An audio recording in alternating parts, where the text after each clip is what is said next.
Welcome back to Skippers. I have 6 must-add players for your fantasy baseball teams in Week 6. This was a quieter week on the wire, of course, as every rookie seemed to be called up last week. This channel missed out on George Kirby, which is an absolute crime because he got called up on Saturday after the video film was Thursday, and I couldn't get anything out before that. So I'm sorry for that. That's what happens if we only do it once a week. But let's get into the players. The first must-add player is Juan Yepez of the St. Louis Cardinals. First base, third base eligible, 33% rostered. 444 average right now, 2 homers, 4 runs batted in, and 5 run at this point. Looked up a Dan Harris article on Fantasy Pros. He goes, Yepez slashing 444, 483, 778 in 7 games with the Cards, and already has 2 home runs. He had 9 home runs in 22 games in AAA this year, and 22 home runs in only 92 games at AAA last year. So there's every reason to buy into his power output.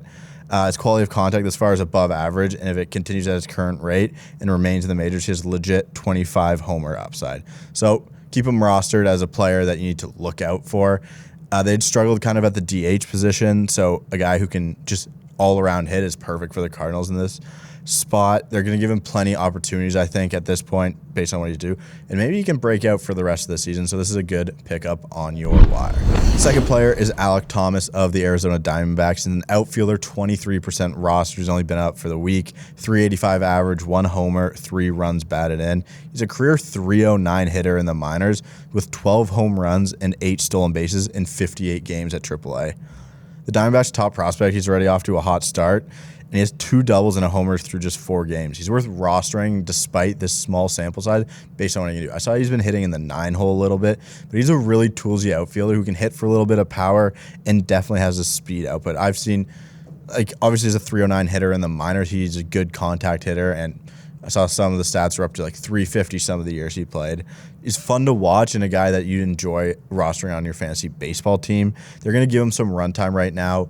He's a guy who I feel like maybe can be exposed after a little while in the big leagues, but which rookie is not going to do that, right? Once they get some more info on some of these guys, they'll be able to attack them differently. But I think we can just run with Alek Thomas as we can right now. Best case scenario is Alek Thomas gets first or second hitting in the lineup for the D-backs here soon for a team that's kind of surprised everyone. But pick up Alek Thomas while you can, ride him out. Third player is Alex Kirilloff, Jeremy Roach's favorite player. Rest in peace to Jer. First base outfielder, 27% rostered. This season, he is hitting a terrible 120, no homers, no runs batted in, and a 154 OBP. Alex Kirilloff was awesome last year for people who love to look into expected stats.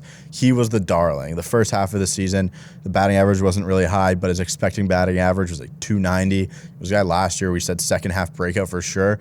And as soon as I said he was a second half breakout, immediately that week he had wrist surgery. So that wasn't great. We get through the offseason, we think Alex Kirilloff is healthy, and then at the start of this season, he goes 1 for 17 to start the year, and then goes back on the 10-day IL with a similar wrist injury. I'm going to believe that Alex Kirilloff is decently healthy at this point moving forward, because why would he not just have surgery again if it was the same or similar wrist injury? I think we can get up to 20 homers as Alex Kirilloff is healthy. He's hit 2 of his 3 games since coming back from the IL. I'm going to take a chance on a former top prospect to figure out this season. And again, it's a guy off the wire. If he gets hurt again, I mean, he's showing that he's injury prone at this point with the wrist. But if he's not, I think he's a top prospect who you can get a lot of value out of on your fantasy teams right now. So I'm picking up Alex Kirilloff. This might be ugly, but I am picking up Yusei Kikuchi of the Toronto Blue Jays, 26% rostered, 1-1, 4.15 ERA, 27 strikeouts in 26 innings pitched. StatCast profile for Yusei Kikuchi is absolutely horrendous, but as a guy who's watched all of his starts, I think he's generally made big strides since the start of this season. Pete Walker and the Blue Jays have told him to just stop throwing the cutter and turn it into a slider. It's a slider that looks a lot like a cutter because he throws it 90 miles an hour and it doesn't move a ton, but it's shown a little bit of success here. The batting average on his four-seam fastball is only 139, and he doesn't really get hit hard if he stays out of the middle of the plate. I know that's kind of stupid. Most pitchers don't get hit totally hard if they stay out of the middle of the plate, but for him, it's just such a big difference. He was an all-star last season for a reason, and I believe the strikeout upside for a guy you can get off the wire in a ton of leagues is kind of unmatched. I was just looking through some of the strikeouts on the wire in some of my leagues. It's like there really isn't guys that just stand out to me that I want. In his 6 starts this season, he's faced the New York Yankees 3 times, the Houston Astros twice, and the Boston Red Sox once. So I think those starts have been so hard. Obviously, the Yankees are the best team in baseball right now. He's going to get some easier matchups coming here. I know the Jays are against the Mariners, and they play the Reds next weekend. So I don't know if he's getting 2 starts. He might be. But I think Yusei Kikuchi can thrive on some of the strides he's made in these easier starts coming up here soon. So I think some easier matchups is a reason to pick him up at least and maybe even stream him if he's a guy on your wire. But for me, I think he can make some changes here and just be relevant on your fantasy teams for the rest of the season. So a lot like Alex Kirilloff, I am picking up Kyle Lewis of the Seattle Mariners, an outfielder 23% rostered. Hasn't played so far this year, so in 2021, 246 average, 5 homers, 11 runs batted in, and 2 stolen bases. He's a 2020 Rookie of the Year, and he could still be available on your wire. He suffered a torn meniscus last season that he had surgery on in May, but he's finding his way into this crowded Mariners outfield. But I don't think Jared Kelenic has done anything at all to take away at bats from Kyle Lewis when he's fully healthy. So far in his AAA rehab stint, Lewis is hitting .350 with 2 homers, 6 RBIs, and 7 hits in only 20 at-bats. It might be interesting to see how much he's willing to run on the base paths because of this knee injury, but if he's fully healthy, I can see him Ronald Acuna Jr.-esque just getting right back to it and stealing some bases. One thing I like to talk about a lot for players is a power-speed combo, and it is very rare to find that on your wire.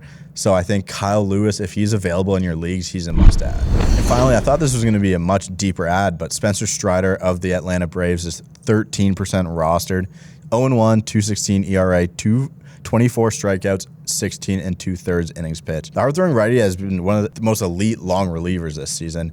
With a chance to find himself into a rotation spot, I think we should try and pick him up now. None of his pitches have a batting average against of over 174, while he runs his fastball up to 100 miles an hour to the tune of a -4 run value on that pitch. His slider runs a 42.9% whiff rate and a 36% called strike and whiff rate. You look at some of his percentile rankings, 82nd percentile in expected batting average, 95th in strikeout percentage, 84th in whiff percentage, and 99th in fastball velocity. Spencer Strider is a really good arm who at the very minimum can help you with your ratios in your leagues. So should he find his way into the rotation, he's a very, very valuable fantasy asset. We've seen what he can do. You bet on talent. So I think you should be picking up Spencer Strider. Thanks again, everyone, for watching. Don't forget to subscribe. Join the Discord. I haven't been pushing that a lot, but you can message me on Discord or Twitter or anything like that.